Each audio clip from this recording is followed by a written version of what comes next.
the windows to these other senses, sight, taste, touch, suddenly turn on, and sound seems to take a back seat to this.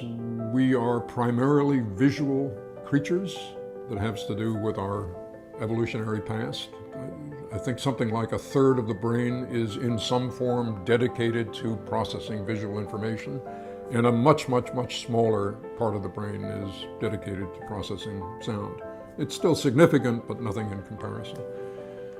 However, the fascinating thing is that our consciousness is developing against a background of sound. So we become conscious in the womb in some way, and we become conscious in the presence of sound. So that our consciousness is, at the moment of birth, there is something already there that has been analyzing the world and reacting to it in some preformed way. And it's that intelligence, that consciousness, however primitive it is by our later evolution, that then analyzes the world.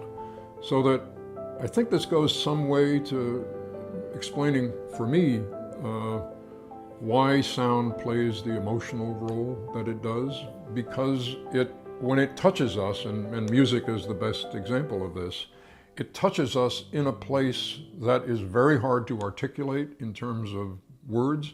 We can talk a lot about visual things. We can analyze them visually, but it's very hard for human beings to talk about sound with words. I think because the sound and our basic consciousness are inexplicably, inextricably tied up together. This happens to all of us, and not all of us become musicians, or in my case, somebody who works creatively in sound. So it's not a determining factor. My mother did sing to me in the womb, she told me, and I remember that song.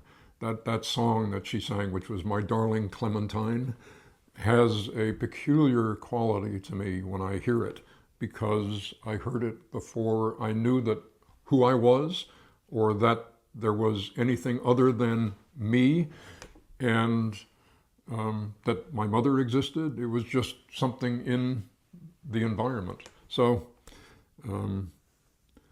this is my own base ground, and I think about things in that way.